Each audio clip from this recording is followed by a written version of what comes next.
What's happening, y'all? Welcome back to Wake Up Barstool.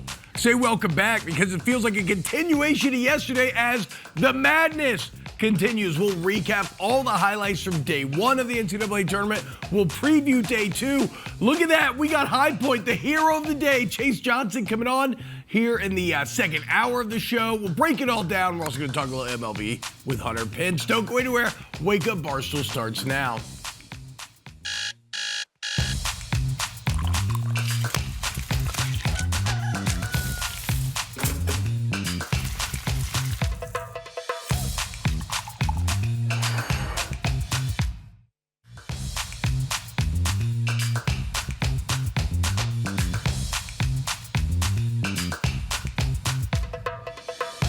What's happening, y'all? Man, feeling good today, dude. Shout out my Horned Frogs, getting it done yesterday. T-Bob, baby. We got Chief. We got Dana Beers. What's going on, boys? How we feeling? Thank you for joining us today. Dana, I know that you were in the office probably like 20 hours yesterday. You were doing mostly hoops, which everybody should go watch mostly hoops recap from day one. You were doing that very late night last night.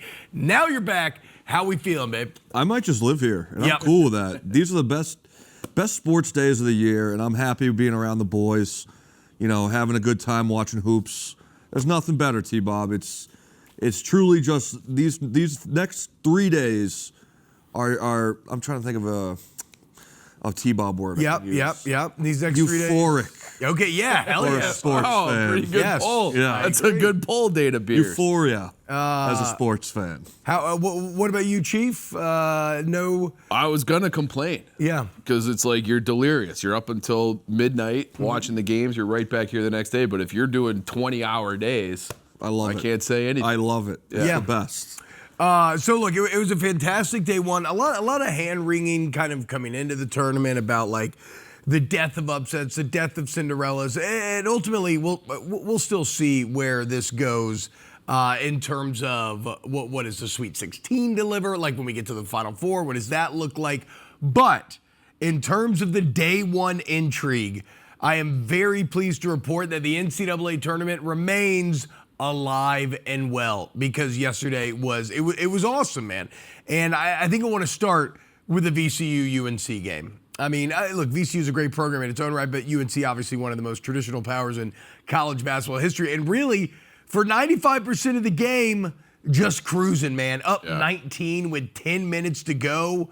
I was looking at the, like the win percentage charts. Win probability, Thank you. Win probability charts in the game. Yeah, UNC's chilling at about 95% or above the entire game, and then it just rockets up to VCU side of the equation. So one of the most improbable comebacks I've ever seen, Dana. And what more can you say about Terrence Hill, dude? Man, this VCU, it's just one of those teams you see on a bracket, and year after year, you just see them as an 11 seed, and they're stuck in your brain as the team that's going to pull that upset. Now, here's the thing. I think a lot of America, this is probably the trendy pick for an 11 seed for an upset. Most people picked VCU knowing that Caleb Wilson was out for UNC. Yeah. But if you just look at the score, 82-78, you'd be like, okay, that was a close game, good game. The way that UNC lost that lead, you got to have the conversation about Hubert Davis. Yep. I think that's where we transition next is this like a fireable offense? Well, them being a 6th seed at North Carolina is kind of a fireable offense anyway. Because they're a team they're a blue blood program. They want to be a 1 or a 2 seed, genuine national championship contender, and they're just not. So when you have a middling year in the ACC and then you open it up with a collapse against VCU, I think you do have to start having that conversation. Well, and not a particularly tough ACC, or at least by its standards. And our producers dug up this stat. UNC is now 48-2 when leading by 10 or more at halftime in the NCAA tournament. Both of those losses coming under Hubert Davis. Of course, there was this one, and then the national championship against Kansas back in 2022. So I am certain on Chapel Hill there's going to be a lot of kind of hand-wringing. But what I want to celebrate here is the mental toughness of VCU. Because that comeback, to be staring down the deficit that they were, you want to talk about just never giving up, sticking to your plan, and then an individual, Terrence Hill Jr., just rising to the occasion, kind of telling everybody, get on my back, I'm going to bring you to the promised land, and finding a way.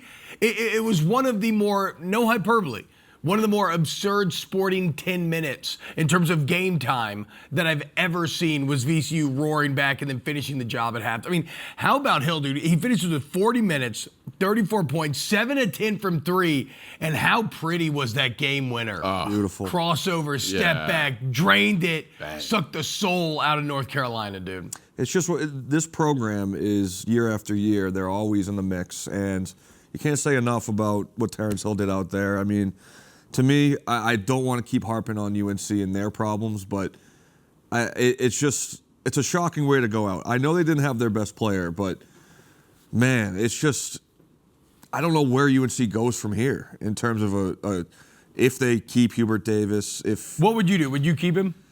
I don't think he's the guy, but I also don't really see a lane right now, or really, and they like to keep it in-house, UNC. They like to keep the guys that have been, in the program and that are connected to the program. And right now, there's not really many people out there that would be a great option. But I don't want to keep harping on UNC. This is the VCU. The story to me is that comeback, and that's college basketball, man. It's just, I think there's a stat that was one of the either second or first biggest comeback in the first round. Yeah.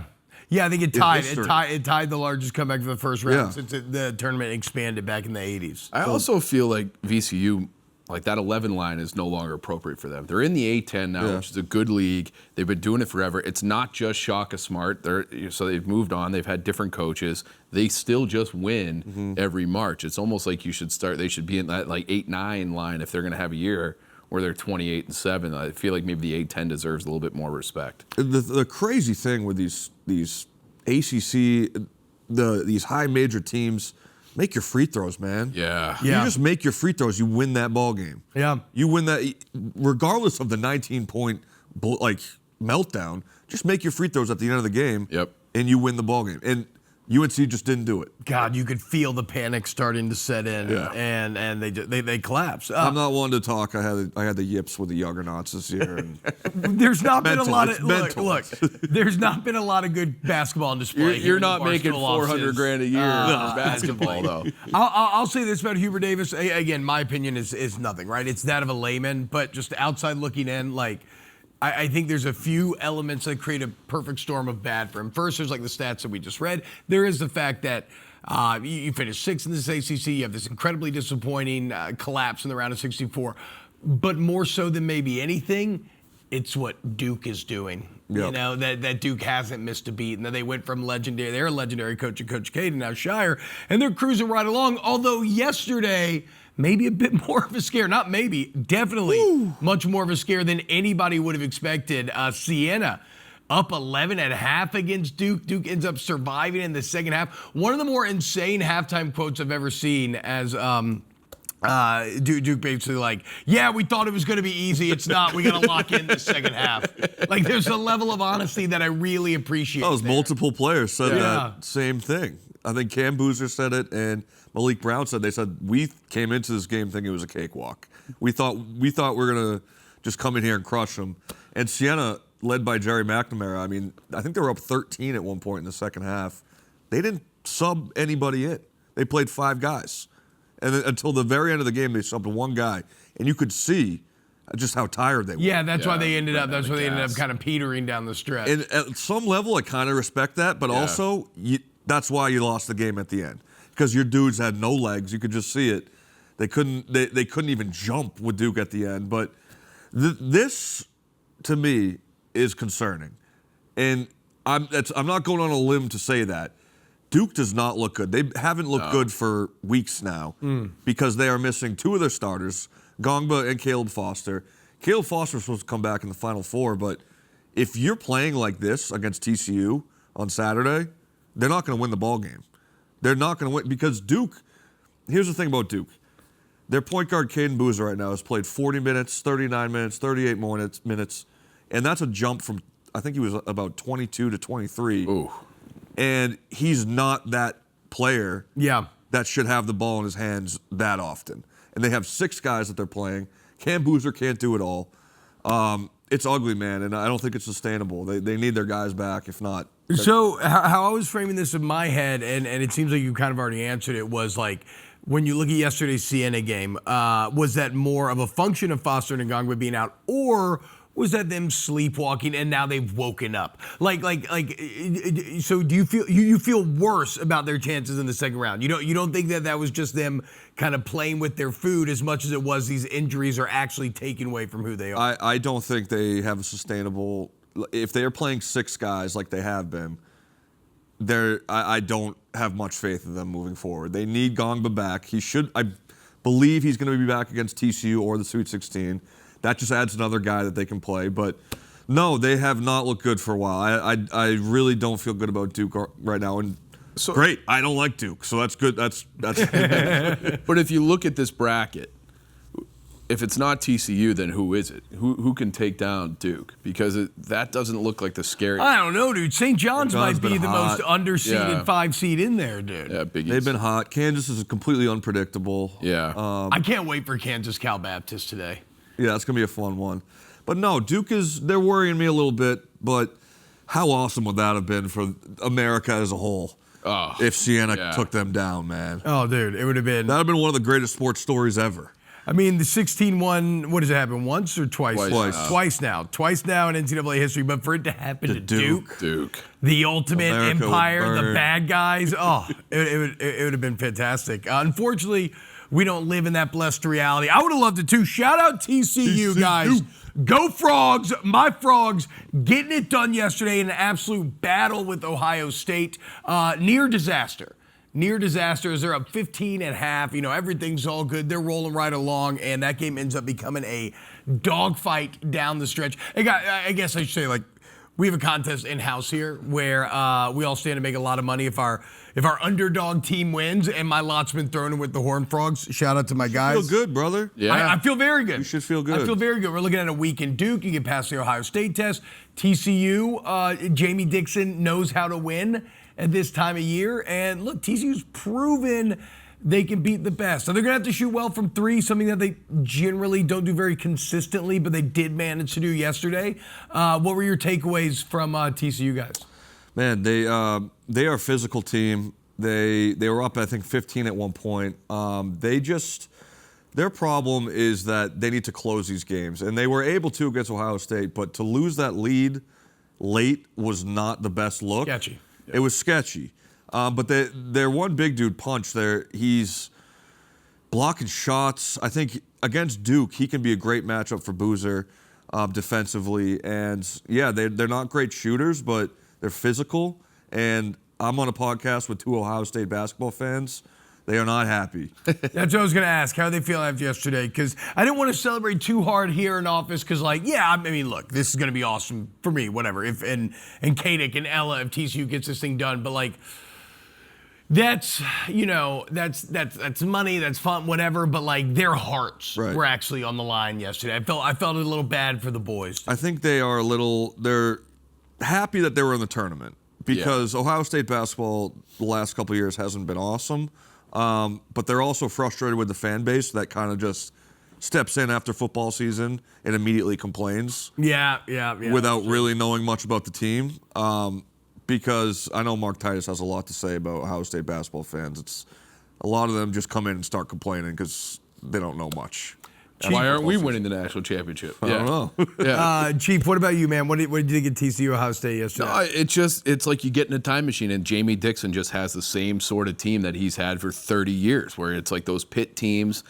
They have good guards. They have some big physical guys. They're not great shooters, but he has a formula that gets him to the tournament and usually gets him a win or two basically every single year. Mm-hmm. So I used to love those pit teams when you turn it on and when they were rolling in the first half and they're up 15, you're just like, man, this guy, he just gets it done every year. You wonder what he would do at a big blue blood program where he has the NIL money to get that next level of player, because he's never really had a program like that, but he's always had a lot of success. We had him on the show last time I was on, and I love Jamie Dixon. So maybe I'll just jump on this TCU Horned Frogs. Bro, I got tons of gear. Well, shout out, dude. They said shout out TCU basketball. They sent me so much gear yesterday, including this very nice. It's a nice jersey, and I've been doing this contest that you're referencing for 5 years. Bracket busters, baby. Never got out of the first round. So my East State Cowboys yesterday, they were in it for a while.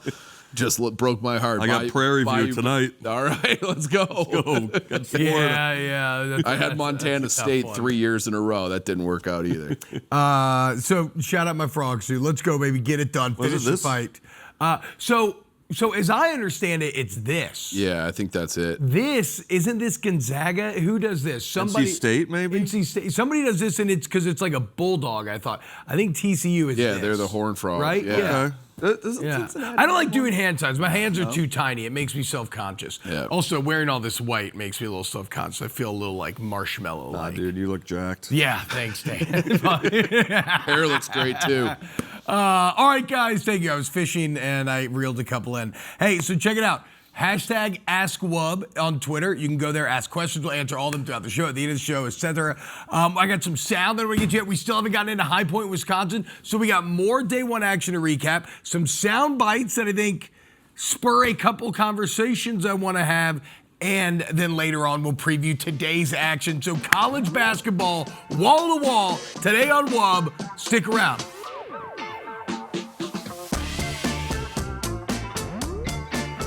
Welcome back to Wake Up Barstool. The boys are excited. March Madness is rolling right along. Trade 2 coming up today. But before we get there, got a little more day one action to get to, guys. So look at this studio. Look at this studio, guys. Okay, every day I have friends here or whatnot, and they come and they come into town. They want to tour the facilities. I take them to this. I'm like, we built this thing in like a week. There's a basketball court. Look at the golf simulator. An ice cream machine. This is all to say, it's the vision and the fantasy of one man who's made it real. Our boss man, Big Cat, who we love dearly. Unfortunately, Wisconsin doesn't love Big Cat as much as we do, because Wisconsin, they broke his heart once again yesterday. A classic 12-5 game as High Point behind Chase Johnston's first two-pointer of the entire season. Incredible. Which is knock insane. off the Badgers. Insane. That is the type of, for those who don't know what we're referencing, and we're going to talk to Chase later in the show. Three-point specialist, incredible three-point shooter, had not had a two-point field goal all season long. He hits the game-winning layup to beat Wisconsin. It's his first of the year, and that, to me, is the perfect distillation of March Madness, because it only comes about when you have so many insane variables at play, so many potential teams that could make the mix, so many storylines mixing in the ether to create something that feels like people would have done it in a writer's room. It's the epitome of March. Yes, Dana. The epitome. Your vocab's getting out of control. If Dana gets vocab in his bag, it's unfair. You guys are hanging out too much. Yeah, Man can't have everything, dude. No, I mean, your biggest takeaway from High Point knocking off after a tough start too. It wasn't like they got the big lead and held on. They had to fight back in this one. I think we looked at this bracket and we were trying to find upsets. A lot of it was very chalky. We saw a lot of these 12 seeds so far. And we just look at the bracket, nothing really stood out as a team that could make a move. Now, we saw High Point yesterday. They looked like they belonged. Obviously, they win the game, but you look at like a team like Troy, they did not look like they belonged. Yeah. No. High Point has the athletes, they have the shooters, and you just saw it. They were flying out there. They had some dudes that would grab a rebound, and before you know it, they're down the other end of the court going up for two. So my takeaway here was some of these mid-major teams, whether it's Miami of Ohio, High Point, we got to start putting some respect on their name. And the coach of High Point kind of said that in his post-game. But yeah, they come in and they just overlooked. So I still have some more I want to discuss in this game, but you provided us the perfect avenue to the sound I wanted to get into. This is head coach Flynn Clayman from High Point after the game, expressing some frustration with the current state of college basketball. It's pretty obvious to me that something needs to be done about this non-conference scheduling. High Point and Miami, Ohio are 2-0 in quad one games. We couldn't get games. They couldn't get games. Akron couldn't get games. UNCW couldn't get games. Belmont couldn't get games. We won 22 of our last 23 games, and we didn't move up one spot in the metrics. Not one. We won 22 of our 23. We've won 25 games by double digits. That team right there is a fantastic team that beat 5 top 10 teams. If we can get games like this on neutral courts and some home games, I think we'd know who's really the best teams. And look, this is just the latest in a series of comments out of coaches throughout this year that have been expressing frustration about the fact that the current system, as it is set up, not only puts its thumb on the scale for these bigger schools, but it disincentivizes these bigger schools from scheduling a team like High Point, right? And it's from two different directions. Because, like, on one hand, the bigger schools don't want to risk a loss that later comes back to bite them. But then in the same way, they don't want to risk a boon to one of these mid-majors that then later is used to knock off a bigger bubble team later in the year. But, like, I mean, look at SLU in Georgia. I felt like yesterday was – because ultimately, those comments that have been leading up to this moment, they were what they were, but it had to be proven on the court. Yeah. Is it fair to say that yesterday all of those frustrations were validated and vindicated? Yeah, I think so. I don't know if you guys saw the report, Miami of Ohio. Somebody did a FOIA request for all their emails about who they tried to schedule. Oh, no way. So Miami of Ohio has emails to Pittsburgh, Wisconsin, Marquette, and like a host of others, and everyone right to the trash. Like, they have no interest in playing Miami of Ohio. Now, I do kind of understand how the big schools are like, we're not going to Oxford. Like, Indiana's not going to go to Oxford. I do love the idea, because I've always wanted it to happen here. Instead of maybe doing like the Maui, I mean, the Maui's an institution, but have like state championships for the early season. So you can that would be very fun. You have DePaul, Loyola, Illinois, Northwestern. You have all the Illinois schools play, so you get a mix of power. Ohio could do it. Indiana could have like Butler, Purdue, High Point would have played Duke and like North Carolina. Yeah, and that like kind you of could setup. have that as like your November kind of getting the season going. I think that would have a lot of fan interest too, and you could have like, we're the North Carolina state champs, we're the Georgia state champs. I think that would be a fun way where you could sell it, make some money, get more eyeballs, and then everybody kind of wins. So like a rising tide lifts all boats kind of thing. Yep. Dana, do you feel like, because this is something that I've felt in college football for a while, is I would like for some sort of governing body to step in and put scheduling requirements on to try to maybe create a bit more of a level scheduling field. Do you feel like, because again, to your point, I don't know if I'm even blaming the top schools here, because the system disincentivizes it right now, right? Mm-hmm. And everybody's only going to do what strategically benefits them the best. Do you feel like somebody needs to step in, the NCAA, maybe conference commissioners, and force some of these games to happen? I wouldn't hate it. I mean, I think you see games like this, and you see games like Miami of Ohio over SMU, and you realize that a lot of these teams can compete, and a lot of these teams, you know, they have the guys. They might not have the money, but they have the guys that can play with these upper echelon teams. So, I mean, I don't know what the answer is. If there is some type of governing body that could put together some type of deal, like, to me, a lot of these mid-major teams are kind of right there with some of the, you know, the ACCs or the A10 or whatever it might be. Certainly in the middle of those conferences. Yeah. Like all these bubble teams that are being banned. Again, look at the results from yesterday with VCU knocking off UNC, High Point beating Wisconsin, SLU dominating Georgia. Killed Georgia. Like, it wasn't even close. Robbie, Kareem Abdul-Jabbar didn't have to do much. Barry Bird. He had a very effective 28 minutes, but it's just, yeah, man, it's something to watch going forward. But you mentioned being right there. That was my biggest takeaway from this game as well, was High Point style is fun to watch, right? Yeah. Them and Wisconsin, both high volume, want to play fast pace. You saw High Point win that track race. And now, boys, we're going to look at High Point, Arkansas. Ooh. I mean, that's exactly what Arkansas wants to do. That's going to be a fun one. I can't wait to take the over in that game. And I think with High Point, they got Chase Johnston, and you saw him at the end of the game there hit a couple of threes. One of them from the logo. That thing was great. Yeah, if you are one of these mid-major 12 seeds, that's the type of guy you need to be able to really make any type of run. You saw it with Jack Golke. You saw it with Doug Eddert at St. Peter's. If you have one of these dudes that can just bang threes from 25 feet, you have a chance. Yeah. And it tends to be, with these upsets, there's always a sharpshooter. So they got one. They got athletes. They got speed. I'm really looking forward to that Arkansas game. That's going to be awesome. Now, okay, so other sound that I want to get to from yesterday, and then we'll kind of put a bow on yesterday with some final takeaways. VCU head coach Phil Martelli Jr., he's in the post game. One of his student reporters back home is asking him a question, and this is what ensued.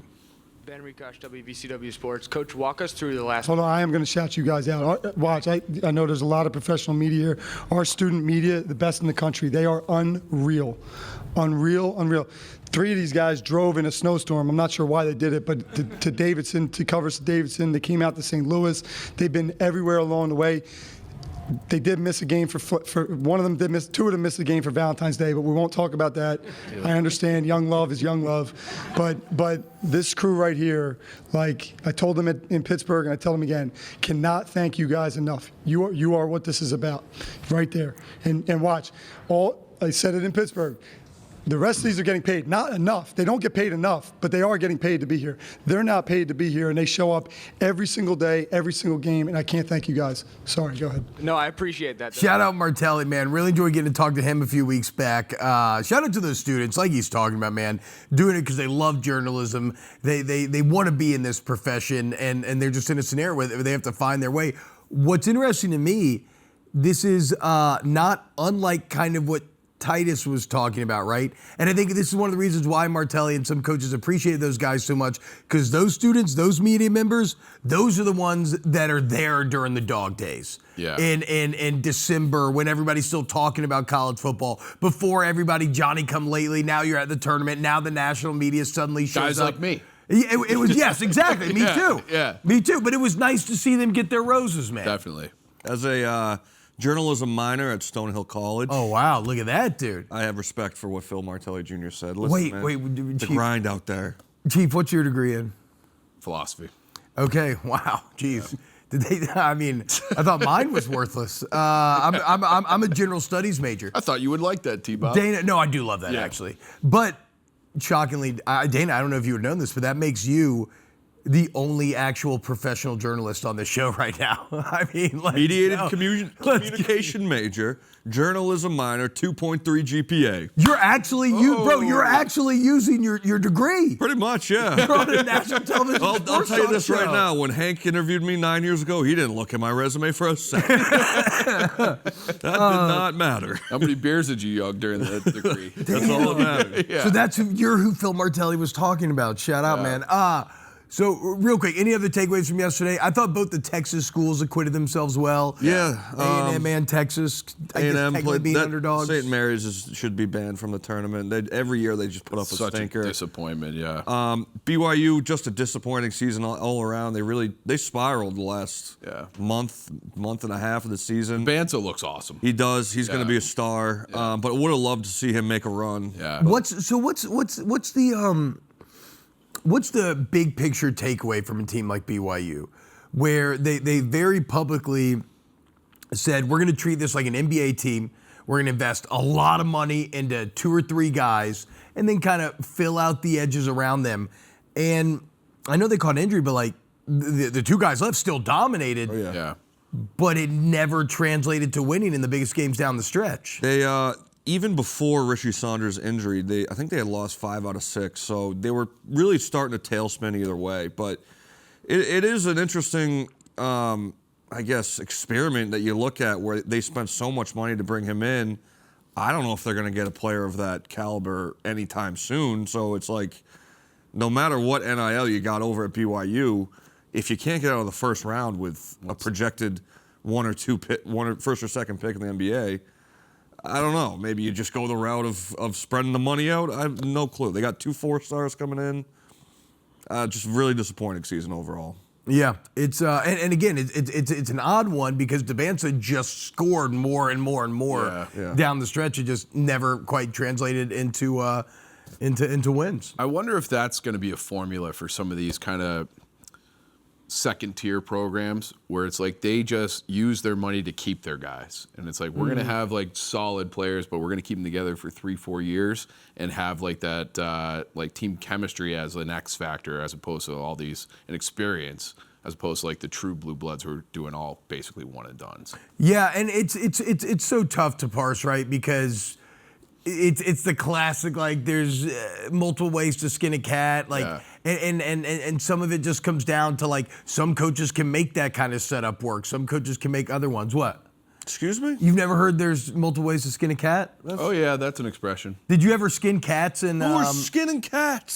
schools across America forever? Skin frogs, maybe. I actually never did it. I never took a single anatomy class in my life. Interesting. I feel like we did the frog thing in like 8th grade. You're killing cats? Yeah, my Up in Georgia, dude, they growing used, up? yeah, it was everybody used to skin a cat. If you could get this, I've heard the expression. I've never seen anyone skin a cat. my oldest.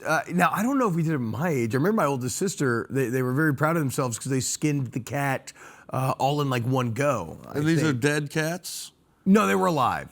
No, Dana, of course they're dead cats. They're not skinning live cats. There's a threshold of cuteness that you should be skinning animals. So every now and then there's like something that you always just took as being normal, but then somebody points it out and you're like, wow, maybe that's not normal. And I'm kind of going through this with the cat thing right now because I just always assumed that, yeah, everybody skins cats. I thought that was an expression from like the 1700s where there might have been a reason to skin a cat. So you're telling me, Chief, that you never ran into any cat skinning in like anatomy or What are older you anatomy talking classes? about? That's insane, dude. I've definitely heard the expression. Carson, you ever skin cats? He's Oh, 22. yeah. They probably don't even skin Any frogs. of the producers, you guys skinned cats? Yeah, they dissect.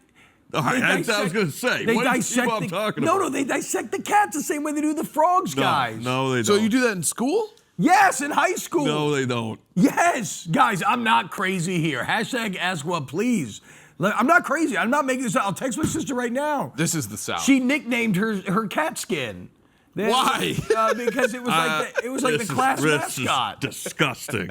You guys are weirdos back there. Now, why are they skinning cats? They are pretty cute, Dana. You're right. They're so cute. I love cats. I've had cats my whole life. Okay. You gotta look inside. I got a lot to think of. Coming up next, let's preview today's action. March Madness, what are you most looking forward to? A lot of good games on display. A lot of risk up in the air as well. May all your bets win, unless they're against ours, I guess. More WUB coming up next. Welcome back to Wake Up Barstool, guys. Rolling right along here on this Friday. Ask WUB on Twitter if you want to get your questions in. We can get to them throughout the show. Right now, though, let's preview day 2. Let's preview the Friday slate today. T-Bob, can I say something real quick? I would love for you to say something. We got to bring back the first step to... Beers? Yes. The first step to restoring society as a whole is paper brackets. Everybody should be holding a paper. I'm commissioning a challenge, a pool.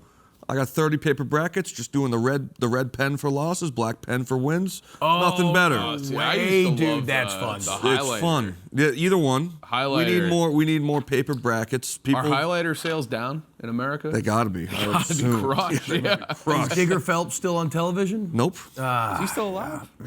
Great question. I don't know. I hope you are. And I love Digger. I hope your highlighters are still matching your time. Sorry to jump in there, but no, it's a good everyone's point. on their phone doing the challenges.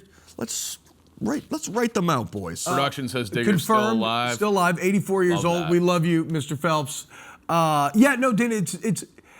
I too find, and maybe it's a function of age, but in this increasingly digital world, analog satisfaction goes quite a long way. It feels good. It's like I talked about a Big Boys Club the other day, dude. Magazines. I think magazines are due for a comeback. Bring them back. They're not as much commitment as a book, but they're still highly interesting and enjoyable. They're not nearly as distracting as a phone because you're not like switching over to another app. I'm telling you, man. Anyway, let's get into, we're not going to talk about my Woods magazines. Did you ever have that happen, Chief? What? You ever find a duffel bag of nudie mags in the woods? No. Yeah. Next to your skin cats? No, not next to my skin cats. It's a real phenomena, guys. It doesn't matter though. You're trying to distract me. What we're trying to talk about is day 2 of March Madness today. I can't wait. I don't know why this is the game that I fixated on. but I can't wait for Kansas Cal Baptist. And maybe it's just because I find the whole Darren Peterson saga fascinating. We've got a little more context now. PFT was talking about yesterday where there was apparently like a uber hard conditioning moment before the season started that Peterson felt like his body never recovered from. Now it finally has, but he hasn't played particularly well. They're not winning. And then on the other side, you have Dominic Daniels Jr., one of the most exciting players in the entire nation. This game's going to be great. It's going to be a lot of fun. I'm rooting for Cal Baptist, but, I think this is probably Kansas's to win. They, as I said earlier, they're just so unpredictable. They could either go down round one or they could go beat Duke. They could go beat St. John's and make it to the Final Four. Really excited for this one. This East is just loaded with coaches. Yeah, it's great. Yeah. Loaded with coaches. Izzo. You got Pitino, you got Bill Self, you got obviously Shire. But yeah, this is going to be a fun game. It's going to be, high or fast-paced. Darren Peterson, I'm rooting for him. I've been his biggest critic this year, but after learning a little bit more about what happened. Why wouldn't they just say that? Because he was getting so much heat, and it felt like Bill Self was kind of fanning those flames a little bit about him. So, so if they knew that he had some sort of issue, you would think that they would be like, hey, here's the situation. Well, maybe because it's like not the best look and I know Bill Self is known for this like hell week sort of deal, right? Where all they do is conditioning, like no basketball. But it's like kind of not the best look if you pushed your number one player in the country so hard that his body had like multi-week lingering effects. Yep. It's kind of maybe a little too old school. I'm not sure, but that's gonna be Dana. What's your favorite game of the day? I am really looking forward to this Tennessee-Miami of Ohio game. I love the Red Hawks. Listen, they've been getting crushed all year just for whatever reason, just getting doubted left and right, and they lose one game, and they're still they put them in the play-in, and they crush in the play-in, and now they're, 8-point dogs? Yep. They were 6.5. And 12 point, 11.5. I thought it was 8. That's the thing about these metrics, guys, is that all those upsets we mentioned and the mid-major coaches victory lapping saying, see, we need opportunity, they were all gambling dogs. Yeah. So like our metrics there's something a little wrong in the numbers at some point because even Miami of Ohio were 6.5-point dogs to SMU. Yeah, and this is one of those things where it's just like, will Miami's shots fall? Because I think they set the NCAA tournament record for threes attempted with 41 in the play-in game. So it's just a matter of, like, if they're hot again, I think they beat Tennessee. Yeah. But it's just down to them. If the shots are falling, they're going to win. They fly around. Yeah. They hustle. They're all over the floor. Really looking forward to that one. And Tennessee has been kind of up and down this year. They got a couple guys. They got Gillespie and Nate Amon who can really take over the game for them. But just as a team, as a whole, I like Miami in that one. So rooting for them. I just selfishly, we have Big T a lot on this show, and he does an excellent job, does Big T. But he has been Miami of Ohio hater number one. Even after the SMU game, saying it meant nothing, they don't deserve to be here. Well, Big T.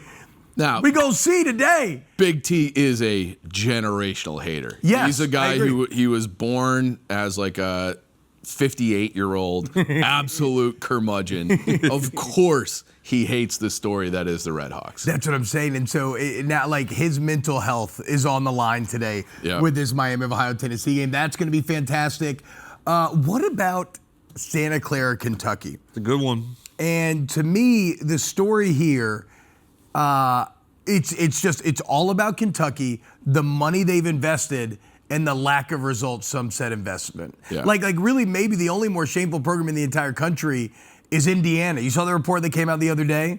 It wasn't about NIL, but it was all the money that's being spent on the program. Indiana tops the list at over $30 million, not even making the NCAA tournament.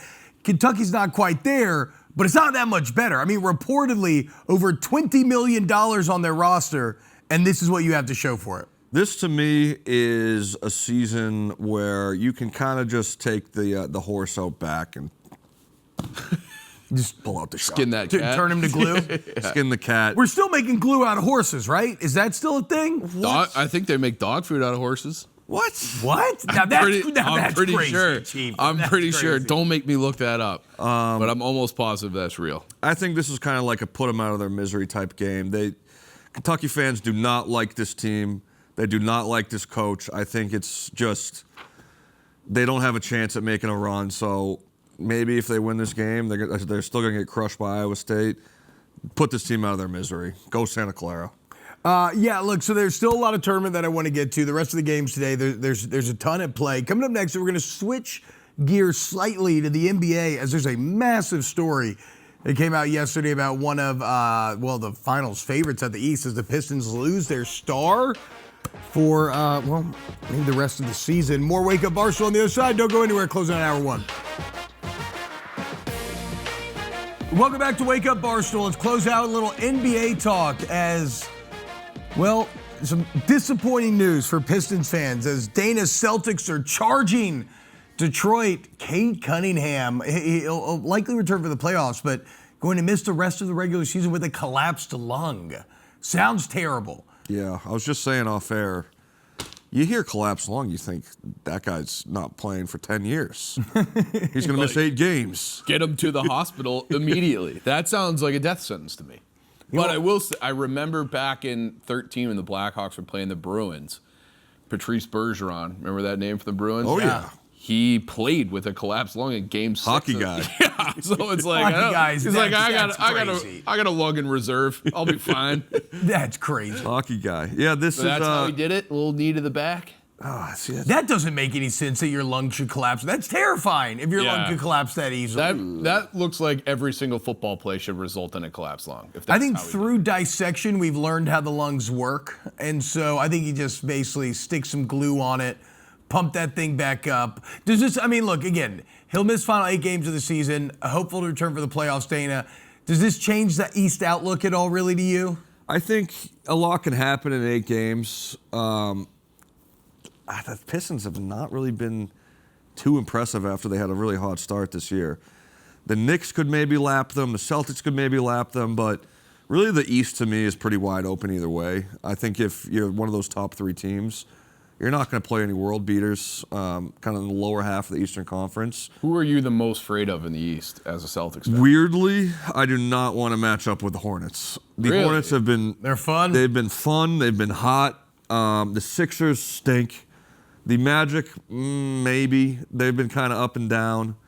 But the Heat are kind of charging a little bit. But the Hornets are the team that are kind of like that dark horse. They're figuring stuff out. So Con man.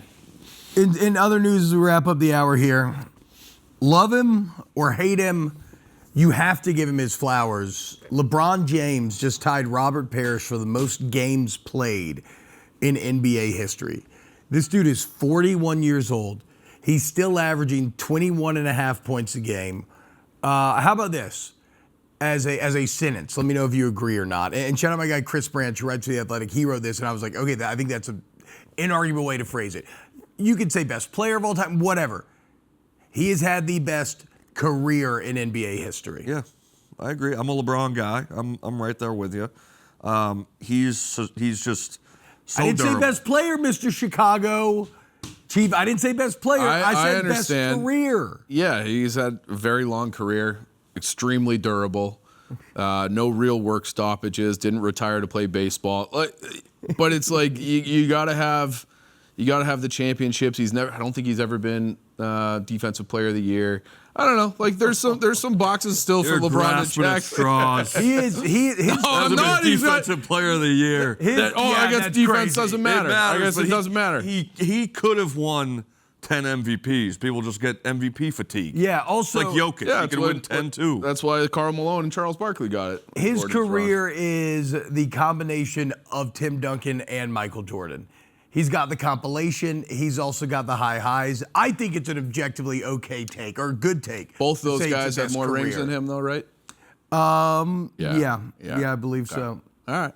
Wow. Yeah, to each their own. You guys are insufferable. We're not doing that, LeBron MJ. I don't want to. I'm not doing it. I'm not doing it. I just want to give my guys flowers. Oh, great career. Record. All right. Congratulations on a long career, LeBron. Coming up next hour, guys, we got Chase Johnston, the High Point hero. He's going to join us in about 20 minutes. We're going to preview the rest of today's action as well. We're also going to talk some MLB with Hunter Pence. We got a big hour coming up. Hashtag AskWub on Twitter. Get your questions in, and we'll get to those also. It's a beautiful day here in Chicago, dude. Welcome back to Wake Up Barstool. Shout out our guy, Mikey Kadick, not with us today. Him and Ella Griff, boots on the ground, up there in Oxford, Ohio, with the Miami of Ohio kids, getting them fired up for this tournament run. I'm hoping to play a little video here in a little bit on that. But They win tonight, they might just have to live there. yeah, I think they already do. Yeah. Yeah, it's they. He's got a bunk bed at Brick Street. Those two live a weird existence right now, where basically their entire job is to just like, hey, get really drunk and be funny. just try to be entertaining. Just get really drunk and try to be entertaining publicly. Been my life for 6 years, dude. Oh, yeah. I guess that's fair. Kadick just has to take his shirt off everywhere. Yeah. That's his job. Sex symbol. All right, let's get into some other action today. So we talked Cal Baptist and Kansas.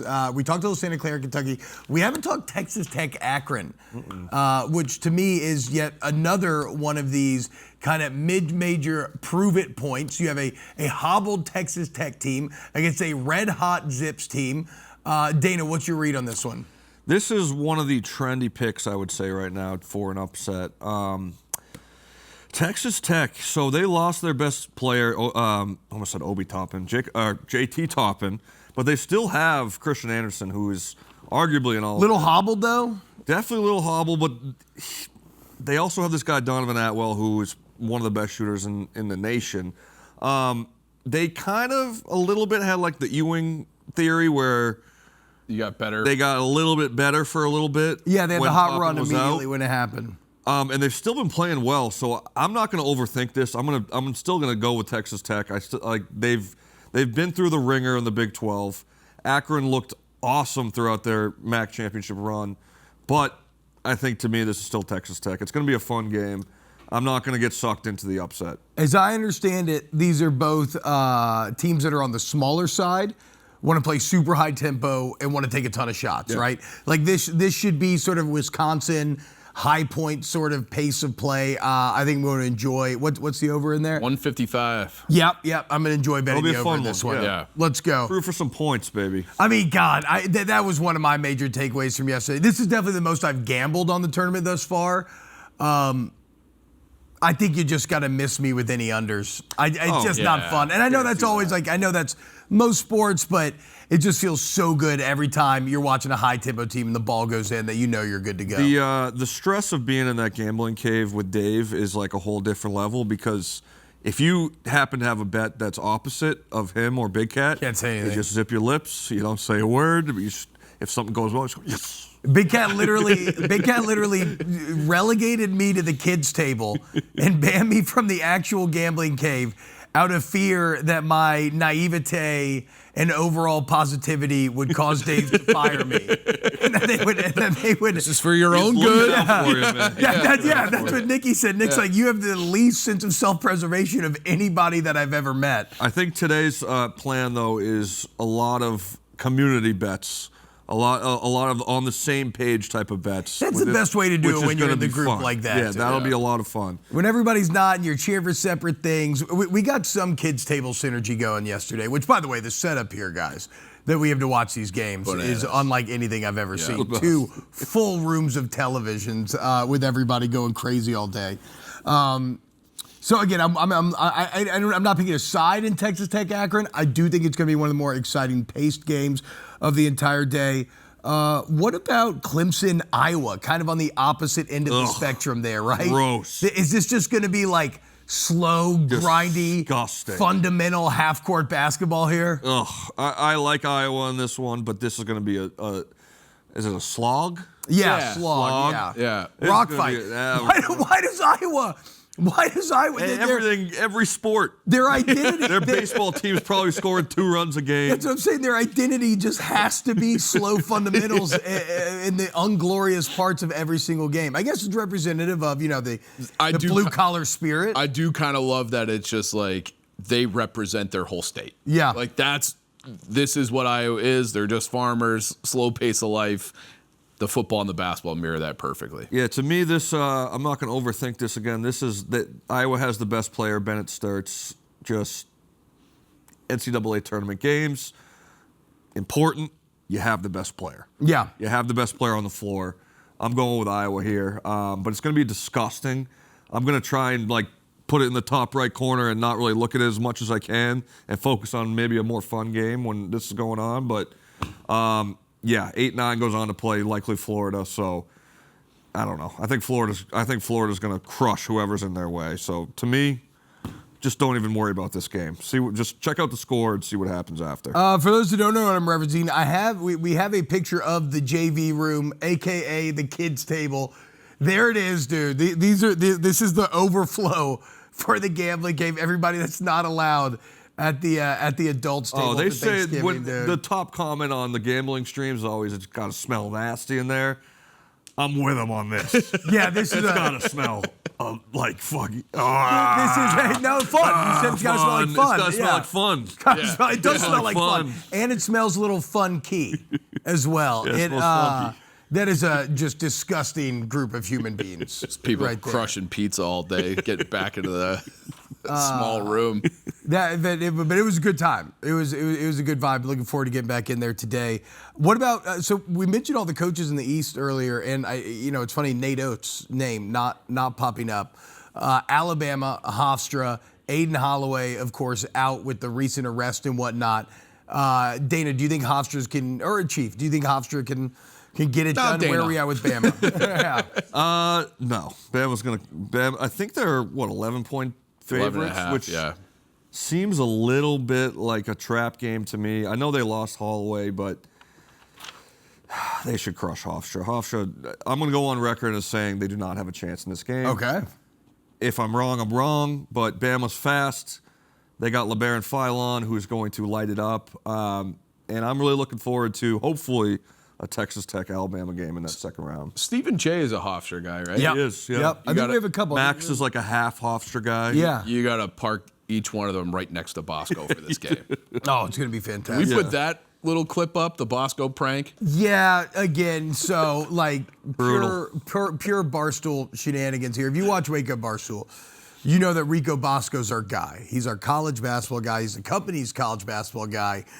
And Dave and Dan, they claim to be writers, but my God, they cannot help but try to break Rico's heart at every turn. Now, Dave disavowed any knowledge of this. Yeah. But if you know anything about the Bosco lore, right, he loves to connect with programs, and if you send him gear, he will sing your praises. You're in the crew. He can be bought. Well, in a vulnerable moment, he expressed to Dan some of the white whales that he had, the team's sweatsuits that he really wanted. What was it? VCU was in there. It was Michigan, Cal Baptist, and I think Utah. Okay, it was Valley. Cal Baptist. Sorry, Yeah. it was Cal Baptist, not VCU. But Michigan, and so yesterday on the stream, Bosco shows up, Michigan sweats on. He's so fired up, only for Dan to then reveal that Dan had sent him the sweatsuits with fake letters from the coaches. And caused Rico to reach out to the coaches in thanks, only for them to respond like they knew what he was talking about when they really had no idea. It was a sad moment. Yeah. They just run the pick and roll on him all day long. That's why it's the best. Yeah. He rolls with it, though. He does, yeah. I like when he rolls with it. But you could see the disappointment hit his face. Oh, yeah. Well, that's a big stage for them. They basically what's the tore gotcha? they tore his pants down What's the gotcha? with thousands of people watching. I love you, Rico. Yeah, one of the other games I wanted to get into, guys, and it's one of the big on big matchups here in terms of high major, Mizzou, Miami, late night tonight. SEC, ACC, our guy Bear, big Miami guy. In fact, the Friday Wub Squad, Dana. We could use a little Miami success here. Oh yeah. How you feeling about this one? This one is in Missouri. Am I correct? Am I right on that? St. Louis. St. Louis. Yep. Okay, yeah. Which is St. Louis? Isn't there something to do with Kansas City not being in Kansas? Can someone correct me on that? Right on the border. Wait, you didn't know that either? It's in Missouri, right? Yeah. That's crazy. Thank you, Dana. That's not the point, but that's crazy. Everybody acted like I was crazy for saying that was crazy. Part of St. Louis is in Illinois. Yeah, stop. I hate This This is a home game from Missouri. Miami is the better team here, but I'm going to go with my boy Barstool Greg here. And, yeah, I like the Missouri Tigers in this one. Green Greg. Winner would probably go on to see Purdue in that second round, but you never know with Purdue these days. They might lose to Queens. That's going to be an exciting one. But the one I'm kind of keeping my eye on here is Wright State against Virginia. Really? If there's a 14 I feel like Virginia is one of the hot picks right now. They are, but it's what, 18 and a half? They're not the same Virginia that you grew up with in the 2010s. It's a different style of basketball. It's not all defense. Not a slog? It's not a slog. In that one, if you're looking for a 14 seed, I don't know who has them in Busters, but keep an eye on Wright State. Okay. Keep an eye on them, T-Bobby. That's a crazy sentence when you were growing up in the 2010s. I guess it plays. I mean, Carson, you would have been, what, 10 years old in the 2010s? I was 35. Yeah, me too. Okay, any other games? I mean, look, obviously, like, how about this? Out of the 1 seeds, Duke struggles. Michigan takes care of business. What do you think about Florida today? Anything? Are you expecting Florida to just come out easy route? That's my team. That's my team to win it all. And Florida, if they can make threes with their guards, they are the best team in America. They're kind of iffy with Xavier Lee and Boogie Fland, but they figured it out towards the end of the season, and they were crushing teams. But then you saw them get destroyed by Vanderbilt in the SEC tourney. They're going to roll today, and they should roll against Clemson or Iowa. But it really comes down to their guard play, and they have the height. They have Chinyolu, they have Thomas Houck, they have Condon, and that they're going to be there. They're going to do their job. But if it comes down to the guards and they can hit their threes, no one's beating Florida. So I hope they roll. I got them at 15-1 to win it all, and I have them in my bracket as well. So. And then Arizona's very interesting to me. Now, again, not necessarily in a day one context, but like for Tommy Lloyd, it's a weird thing where everybody's just assuming, sure, he'll make the Sweet 16. Can he make it past? Yeah. And in a world where we see the three-point line become the biggest deciding factor in a lot of these games, this is a team that it's not that they're bad at it, they just don't rely on it. Right. In a day and age when everybody else does. And they seem like they maybe, is it fair to say Arizona maybe has the most complete team in terms of their production being diversified amongst the roster? Yeah, they have an extremely well-rounded team, but if you, let's see who they got. They got if they could potentially match up against Arkansas in the Sweet 16, they're going to have to hit threes in that game. Because that's going to be that's an Arkansas team that runs. Yeah. And if they get down, I don't know, 10, 12 points to a team like Arkansas, they're going to have to bang some threes, and Arizona hasn't really shown that this year. They have had a couple of their big wins against UConn, and I think Florida, they hit less than three threes. Yeah, That's no. All they had the 3 AP top 5 wins, and in every single one, it was away from home, and they hit less than 3 threes. Yes, but so like they found a way to get it done. I don't see them going down by 12 points to a team like Arkansas, but if it does happen, that is probably their Achilles heel. So, something to keep an eye on. I think Arizona is, from what I've seen, most people have them as they're the champs. hot pick. So we'll see. So to go back to our Miami of Ohio brethren, the Red Hawks, one of my favorite videos come out. Like we said, our guy Michael Kadick, not here on the show today. He's out on assignment, basically having to fire the boys up. Here he is. Is it Brick Street? Brick Street. Brick Street. This is a famous Miami of Ohio bar, and I cannot tell you. Look at this dude. I feel like I'm going back in time. Like I'm watching an old barbarian king of old firing the beers up because he's the biggest, he can drink the most. This is the guy walking out of the woods at the beginning of Gladiator. Dude, look, yes, exactly, dude. He's like an ancient Gaul. Yeah. And look at everybody feeding out the palm of his hand. Bring Get back the boys beers. fired up, dude. Bring back beers. Oh, my. That's my guy. Shout out Michael Kadick. We love you. Beautiful stuff. We miss you. All right, coming up next, we have him on the line, the hero of day one. High Point's Chase Johnston joining the program. Don't go anywhere. We got more WUB. What's happening, y'all? Welcome back to Wake Up Barstool. The best part about March Madness are the stories. It's the characters that, oh no. It's the characters that emerge, the heroes that rise to the fore. And what I love about this next guy, it's Chase Johnston from High Point. Chase, welcome in. What I love about Chase is, before the tournament starts, we had an idea he could be one of these guys. Deadly three-point sniper, the funny stat of not making it 2 all year long. Well, he saved his first for the most timely as he knocks out the Badgers yesterday. Chase, what's up, babe? How we feeling?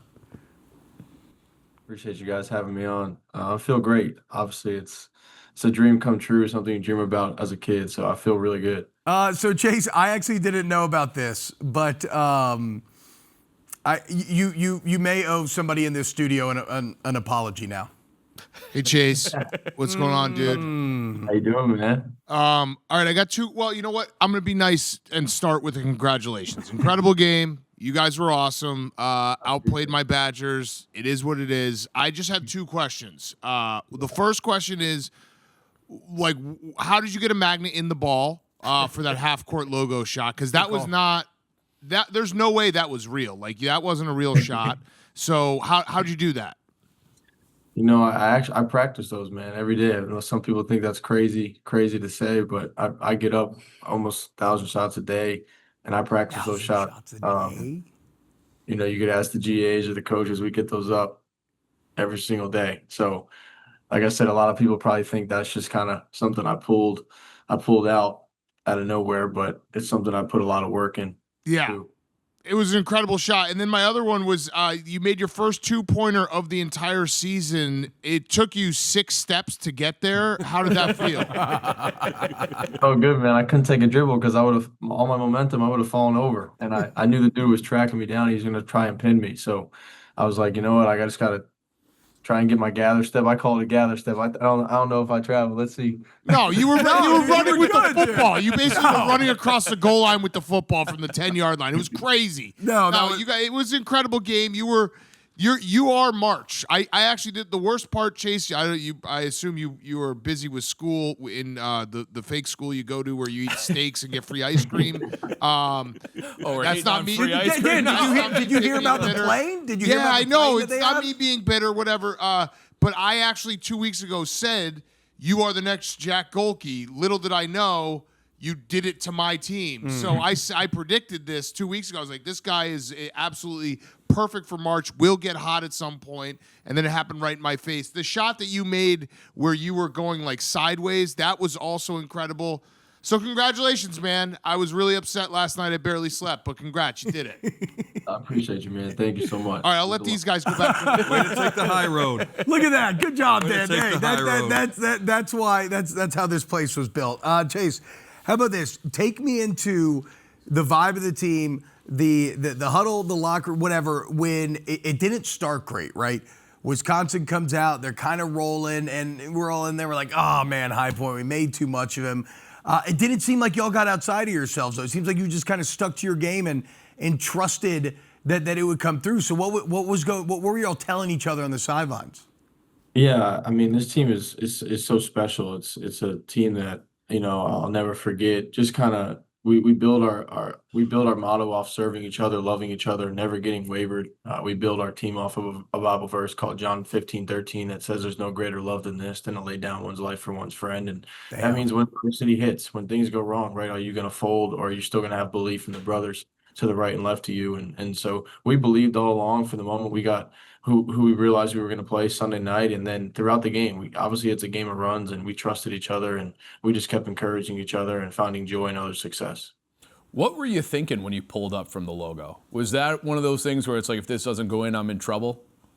Yeah, I actually, someone told me that I was most likely getting subbed out before I hit that. Somebody was coming to the scores table, which I didn't know that, but all I know is we were down 8. There was like 5 minutes to go, and our offense was a little stagnant. We weren't scoring much, and I was like, no better way to shoot it. And I didn't even think it was that far until I saw the video after the game. That was deep. But like I said, I put in the practice for it, and just felt like another shot to me. It is crazy. It's truly like a child of the Steph Curry generation of basketball, where that thing is now practiced and accepted. Whereas like when we were growing up, that you'd have never put those up in the gym. Just a casual 40-footer. Yeah, no big deal. What about this, Chase? You mentioned a Bible verse that kind of unites the team. On your shoes, you had Acts 20:24 written. However, I consider my life worth nothing to me. My only aim is to finish the race and complete the task. The Lord Jesus has given me the task of testifying the good news of God's grace. What's the story behind writing that on your shoes? Yeah, so it's written by the Apostle Paul. He's in Ephesus and he's getting persecuted for proclaiming the Lord, and it's just a verse that was laid on my heart before the season. I mean my faith in the Lord is everything to me, and I just want people to know that I'm not just a basketball player. That's what I do, but that's not who I am. I'm one that's a follower of Jesus Christ that just wants to proclaim His name wherever I go, and just share the light to whoever I can come across. It was a tough season this year for me. Started my first 11 games and then I got benched. I took a bench role.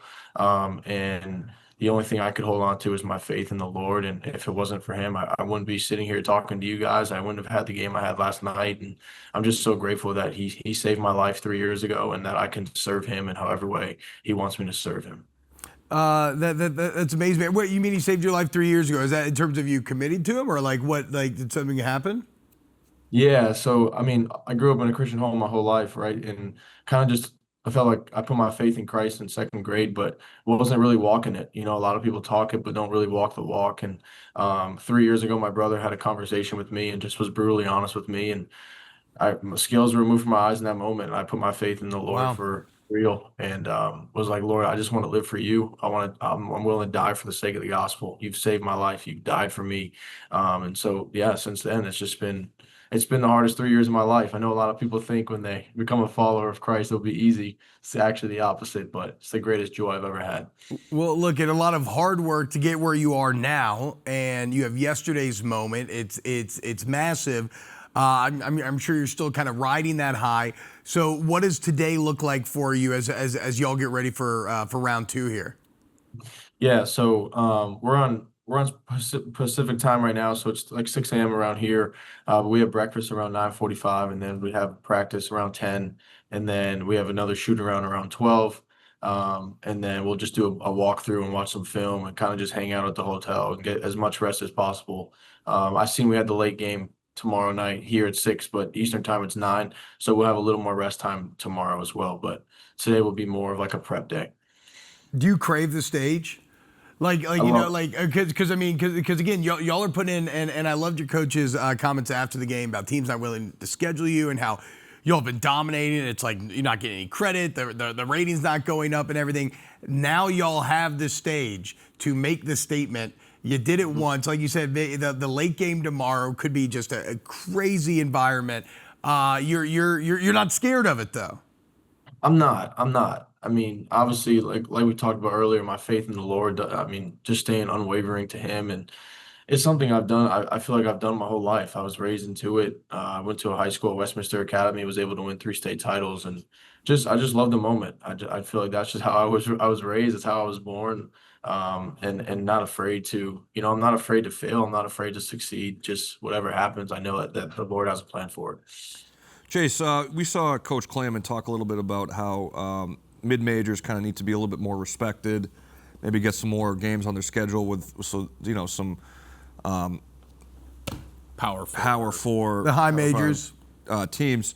What can you say about Coach Klayman and kind of his philosophy in terms of how he prepares you guys for these types of big games? Yeah, Coach Flynn is different, man. He's a different coach than I've had in my 7-year tenure. I know that sounds crazy, but he has a chip on his shoulder. He's a coach that's fired up every single day. He wants to win. He's passionate about what he does. I'm grateful to have him in my life. Grateful to have him as my coach this year. We've went through ups and downs, but yeah, he gets his players going in different ways. Everyone has their own way of doing it, but he's succeeding at it. So, can you clarify that? You've been in college for 7 years? 7 years, man. You're a doctor now? I'm actually just getting I've only gotten 1 degree. I decided. I went back to school for 2 more years because I had eligibility. Yeah. And I was like, I just want to take normal classes and spend as much time, my free time, just spreading the gospel on campus. So. Heck yeah, dude. Okay, so our producers had a really good question that they've been clamoring to know, which is the famous stat. It's the 2-point stat, right? You had like you're 50% on like basically 130 attempts. You were 0 for 4 from 2. What were the other shots? Were they deep twos? Were they layups? Like what were the other ones that you took? I think they were. I do have a floater in my bag. I used to shoot the floater a lot before I hit the high point. I think there was a couple of floaters there, maybe a layup or two.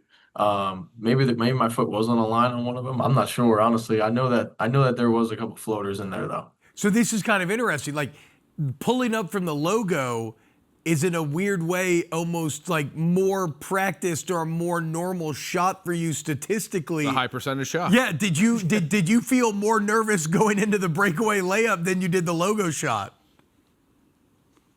I mean, I kind of blacked out on that layup. Yeah. But I was just like, you better make this layup. We're gonna go shock the world. But when I shoot those deep balls, I don't really think much. I don't really realize how far I am. I'm just like, this is kind of more repetition to me. But you are right. The threes is I guess a higher percentage shot nowadays in basketball. Threes and layups is really what coaches want nowadays. I was going to ask, was it finger roll all the way? Did you think about taking a dribble and maybe hitting it off the glass, or was it just kind of a blackout moment? Throw it down, dunk it. Yeah, blackout. I mean, I think I touched my wrist on the rim a little bit. Yeah, no, I kind of just blacked out. Obviously, I prefer shooting off the backboard on the layup. I didn't want to miss it, but I was just like, finish it. Yep. Chase, have you been on the High Point fake plane? I read about this today that the school has like almost like a movie set, like a private plane set up to help y'all prepare for like business settings and executives. Have you been on there? Is that true? Yeah, so they have it in we have our coffee shop, Starbucks, like we have a bunch of restaurants on campus, as you've probably seen on social media. But there's in the coffee shop, there's a I don't even know how to explain, like a made up flight seating where you sit in first class and you kind of just people sit there and drink coffee, but it's a unique way of building a conversation with somebody maybe you've never met, and it'll help you for the future when you sit on a plane one day and you're able to talk to somebody maybe you've never met before. Jeez, that's a nice school. Yeah. I'd still have the headphones in. This school is crazy, dude. I've never seen anything like it in my life. What's the other craziest thing about it, do you think? Like, what's another quirk of it? I don't think I've seen, some campuses, they're not as clean. I don't think I've seen one weed pop up out of everything. You have cleaning around the clock, 24 hours, people painting. It's insane. I've never seen anything like it. It's like prestige, it's clean, it's 5-star, it's unbelievable. Hey, as a college landscaper at Stonehill College, another purple team, I got all the respect in the world for that. You and Chase are the same person, Dana, basically. Okay, last one here, Chase. Arkansas next should be another super high-paced affair. Of course, you know about Acuff. He's staring down y'all. What have y'all learned? I know we're very early on in the prep process, but what's kind of early scouting on Arkansas here? I mean, they're a really good team, talented group of guys, guys that can score 3 levels. Obviously, Darius Acuff is one of the best players in college basketball, probably a lottery pick, and they have probably have a couple other draft picks on the team. So, we're like I said, we're scouting for them these next couple of days, and we have a lot of respect for them. Obviously, Coach Calipari is their coach, great coach. So, we're excited to hit the big stage and play against them, but we know it will be a tough matchup. It's going to be great, man. One of the more exciting ones to watch in terms of style and tempo for sure. Chase, cannot thank you enough, man. Again, look, what a stage. You're using it well, spreading what you believe in, what has inspired you, and spreading the good word of High Point as well. So kick ass, man. Have a great rest of the tournament, brother. I got you. I appreciate you guys. Thank you so much for having me on. Thanks, Good luck, Chase. brother. Have a good one. There he is, one of the first heroes of March, High Point's Chase Johnston. Again, that Arkansas game is going to be one of the most fun to watch. Cannot wait to get into that tomorrow night. All right, let's go to break. When we get back, it's time to move to baseball. That's right. We got Hunter Pence coming by, 2-time World Series champ, 4-time All-Star, and get you fired up for this year. Don't go anywhere. We got more WUB. Also, #AskWUB on Twitter. Wake Up Barstool, what's going on? March Madness, day 2. And before we get to Hunter Pence, talk a little baseball, let's go to the internet. As every single day you can get on Twitter, #AskWub, and we will answer your best questions. What do we got so far, guys? Hit me with it. This comes from Matt. Ask Wub, Dana, even after working a 20-hour day, are you still able to bring back beers? Yeah. Did you? Because look, again, we don't drink in the cave. I learned that the hard way. Also, why I'm not allowed back in. What did you manage? Have you been able to have any beers this tournament yet? No. I didn't have any beers yesterday. Nope, I was gotta be being locked a responsible man. But maybe tonight when I get off at about 12:30 a.m., I'll have some beers. I was gonna say you get home at 1 a.m. Ralphie. You got the new puppy Ralphie. Yeah. Which, by the way, guys, Dana's new puppy is adorable. Adorable. A good solid, after working 40 of 48 hours in the office, that beer is going to hit. Unlike any gonna have beer one of you've the- ever had before. Maybe I can go hop by Deutsch. the and do bracket one of beer. the bracket beers with him. Bring back beers. I just tweeted it, but the beer. Give me the word. Distribution. Yeah. I just saw it's down. It's like a low for like 37 years. Yeah. Come on, people. It's today. Bring them back. #bring back beers, guys. Do your job all weekend long. Watch basketball, drink beers. This comes from Tiger Unk. Ask what? Dana, is Ohio State's 4.3 seconds the worst tip we're going to see all March Madness? We didn't talk about that. That was terrible. It wasn't great. It was panicky. But it's just kind of, I don't know. It's you're at the other baseline. You don't have really many other options. You're not going to do a Christian Laettner. They're getting ready for that. It's you basically have a half court shot, but we're going to see something worse than that. I guarantee it. I guarantee it. It is the classic, it's easy for me to sit on my couch and say, why didn't he hold on to the ball longer? He had another second. But look, you got to, I don't know. You got to have the stones to do it. All right, right now, let's go with our guy, Hunter Pence, MLB analyst, here to talk a little baseball, 2-time World Series champ, 4-time All-Star. He's going to be on the call for Yankees-Giants, which is going to be on Netflix coming up on March 25th. Hunter, what's up, man? How we doing today? Hey, doing good. Good morning to you guys. How y'all doing? You holding up over there? You're at least drinking coffee, even though you can't have beer this early? Oh, yeah. Yeah. I wish we could have. Hunter, do you remember me? We met like 6 months ago at the Giants Stadium, me and Marty. We did a video with Marty doing the hits and all that. Of course. How's it going? Hey, Marty's not getting any better, I'll tell you that. I mean, Marty's amazing, dude. What a legend. He always just makes your day, dude. He's got that voice. He's got that cheer. He loves baseball. The marbles. Yeah, he does. Okay, so what about this? Because I want to get into the season, but let's put a little bow on the WBC here. The U.S. coming up just short, second WBC in a row. I want to ask you this. In the post, I think it's fair to say that the Venezuelan team, the whole was greater than the sum of its parts. With the U.S. team, I think the inverse is true. But in a sport like baseball, where it's kind of so individual in moments, how does that functionally come about? Like Eugenio Suarez in the postgame talking about why are we so good? Because the cohesion. Because we're all so how do you achieve that in a sport like baseball where, to my eyes, it looks like it can be so individual? Yeah, and I mean, it's seemingly individual, right? You're in the batter's box by yourself.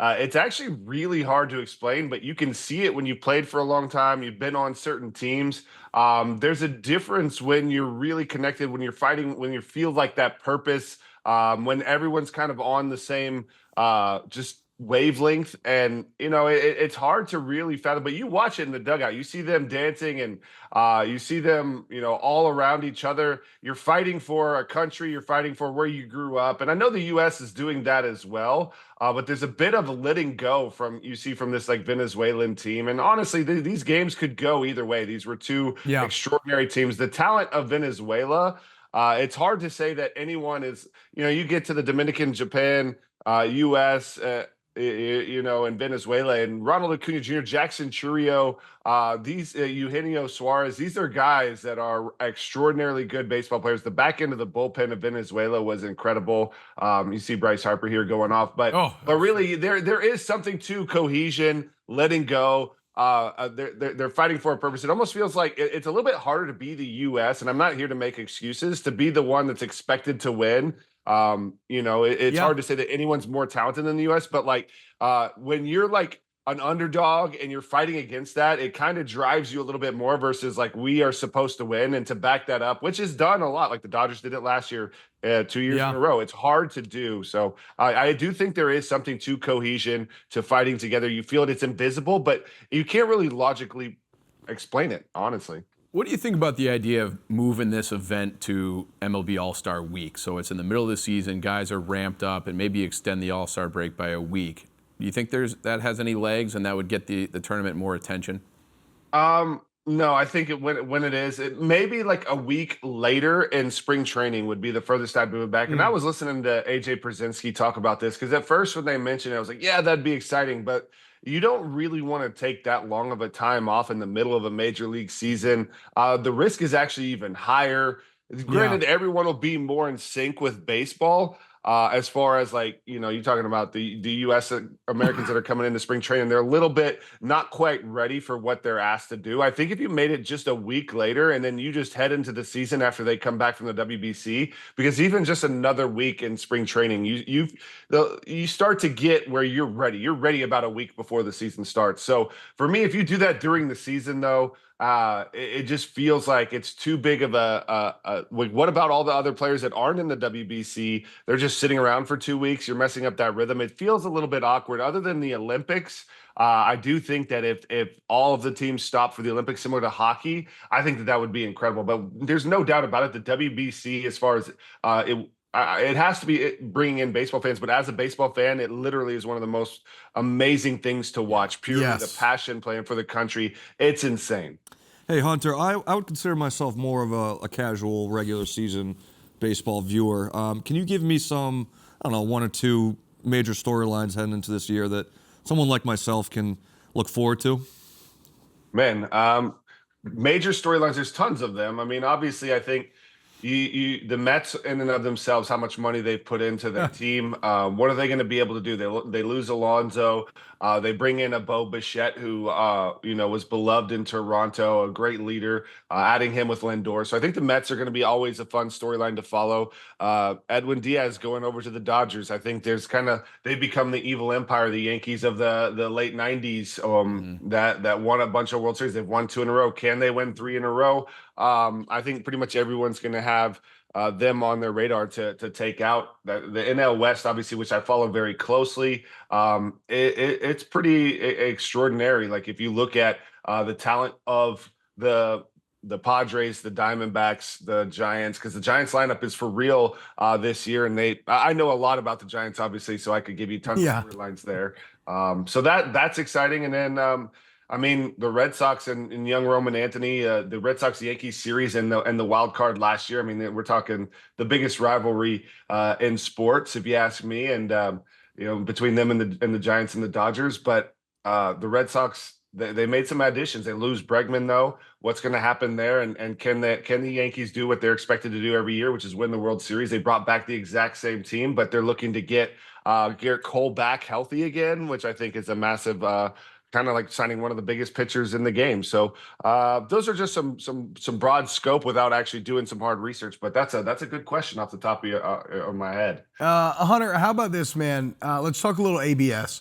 So I'm someone who has always felt that as frustrating as umpires can be, the human element, knowing what a guy's calling that night, like kind of working around it, I've always thought of it as kind of like a skill set and kind of like an inherent part of the game. ABS seems like a nice middle ground, maybe, where it's not all robotic, but you have the ability to challenge. As someone who played the game at such a high level for so long, what's your opinion on the new system? I mean, oh my God, what a great question. And I was interested going into spring training, like, what's this going to be like? And oh my God, it's so good. And I love that there's 2 challenges. Because you can tell how nervous some of these guys are. And literally the 6 games I got to see in spring training, it was unbelievable. The strategy of it. It almost feels like the umpires have upped their calling because they were so good. They were beating the players in some of these games. And I'm talking, it's not like that where you're challenging something that's down the middle. It's like a nick of the outside of the ball. It's a very marginal. but it leaves a pure feeling in your heart where you don't feel like you got cheated. Like watching the Dominican Republic, Juan Soto get called out on a ball pretty far off. Watching the game end on this amazing at bat from Perdomo against Miller. That just leaves a terrible taste in, like, it doesn't feel right. And so when you have challenges and if you burn them, it's on you. And now the players get some ownership and there's some accountability, and it just feels like it's sharpened actually. And that human battle of, do you know the strike zone, is very real. And it's just been like a breath of fresh air. And it just feels like the better team really wins, and they're getting it right. And I've enjoyed it. Who do you think is like, I guess we're going to watch these processes develop, but like, yeah, who do you think is best suited to making those calls and making those challenges? Well, obviously not the pitcher.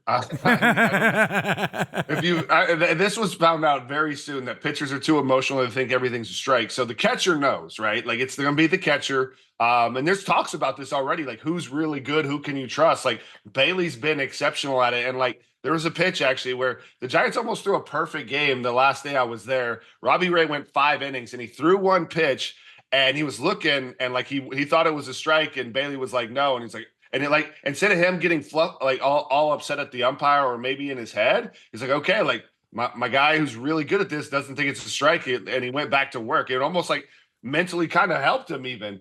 He trusts his guy that much. But really, there is going to be a bit of, if you're that guy on a team that's challenging everything and you're wrong a lot, it can definitely be part of that team chemistry thing. It's like, hey, man, like, we trust you, but you gotta back it down a little bit. So that's going to be another thing. Is like who has the best like ABS results, and who gets. You see some young players in spring training that want to challenge and they don't. So that's kind of awkward as well. So it's going to be a little bit better when you have all big leaguers, a big league game, and everyone can challenge. It'll be a little bit different. But I will say, watching all the spring training games and then going to the WBC and it being taken away, you feel robbed. You feel like it's not as good a, like, obviously it was more exciting baseball, but you just wanted these players to have that. You're like, please let them play.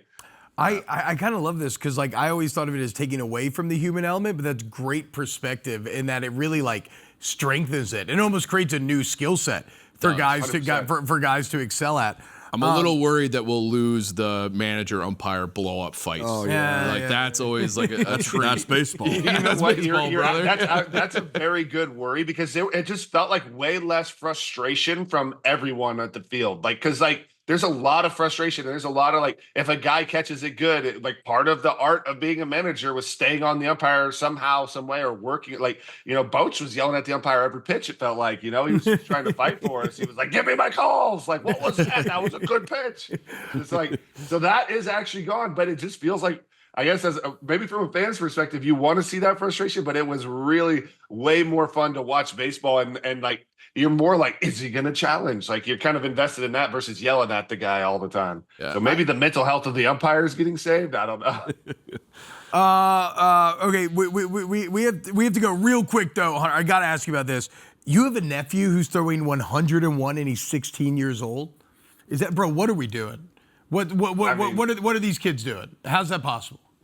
Well, I mean, he's worked really hard. Like, his dad threw really hard, loves baseball. He knows more about the history of baseball than I do. He plays MLB The Show all the time. He reads and studies it. But yeah, no, it definitely is a unique arm. And my brother was actually like worried. He's like, I don't think he's old enough to be throwing that hard. So they've gone to some of the, some really good people that have taught him how to basically protect his arm, and some of the people that have worked with Paul Skeens and how to, defend against just blowing out, because throwing 101 at 16 just doesn't seem right. But he is 6'7", and he's a big kid. He's flexible, and it's not like this max effort. It's just kind of, he's always been just like really flexible, had a crazy strong arm, and thrown consistently, works out. So it's kind of the perfect storm of good genetics, good work, a love of the game, and he actually has command of it too. He's now pitching. I think he threw 4 innings yesterday. He gave up no runs, no hits.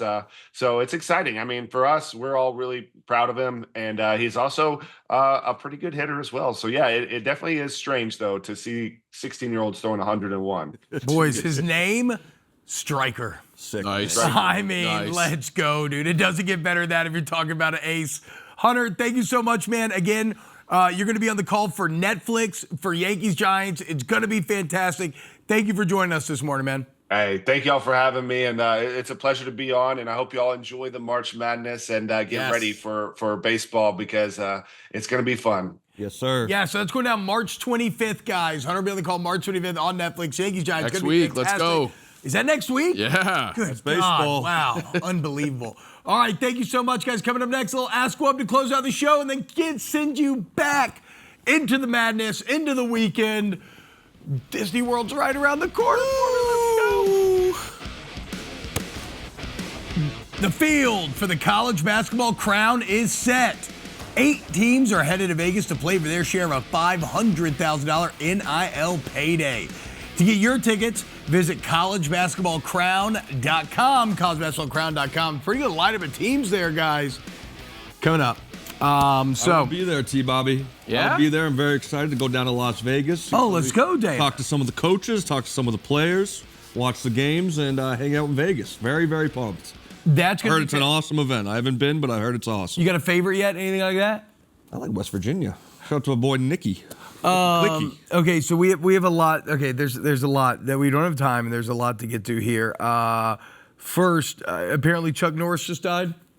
Rest in peace to Chuck Norris. R.I.P. If you're our age, one of the true internet legends. Oh, yeah. Per TMZ. So if anything, again, this is per TMZ, we'll see. But yeah, if you're our age, the Chuck Norris jokes, that's one of the original kind of viral internet phenomenons. Definitely. you could The say. guy's a legend. I think he was like on TV before our time, but internet Yes. version of him was our high school college. Yeah, what was the old workout machine he used Yeah. to have? I mean, I love the movie Sidekicks. All right, here we go. Look at this. Okay, this is Ask Wub. Matthew Pedrick. Yes, skinning cats is definitely a thing, but we called it dissecting cats. We had to do a whole cat journal senior year in anatomy class. It was awful. Shout out to you, Bob. What's up, Matthew? Thank you. You're probably a great guy, but you are in the minority here with No. T-Bob. No. I think my verbiage was the problem because the point wasn't skinning the cats; it was dissecting the cats. Still gross. Look at that, dude. Thank you, Joey Glick. Look at that. We dissected a cat. Where That's in are Ohio. they You're not sourcing crazy. all these cats? Euthanasia clinics. We looked it up. 20 to That's 50,000 cats a year. ridiculous. It's a crazy amount of cats. Anyway, guys, hey, check it out. Enjoy March Madness. I'm going to be in Disney next week. Y'all have a great time. Connor Griffin's going to be holding down here on Wake Up Barstool. Love you, boys. Thank you, Dana. Gonna miss you. Thank you, Chief. Gonna miss you. Thank you, Carson. I'm even going to miss you, Carson, a little bit. No, we you're love you guys. We'll see you next week for more Wake Up Barstool.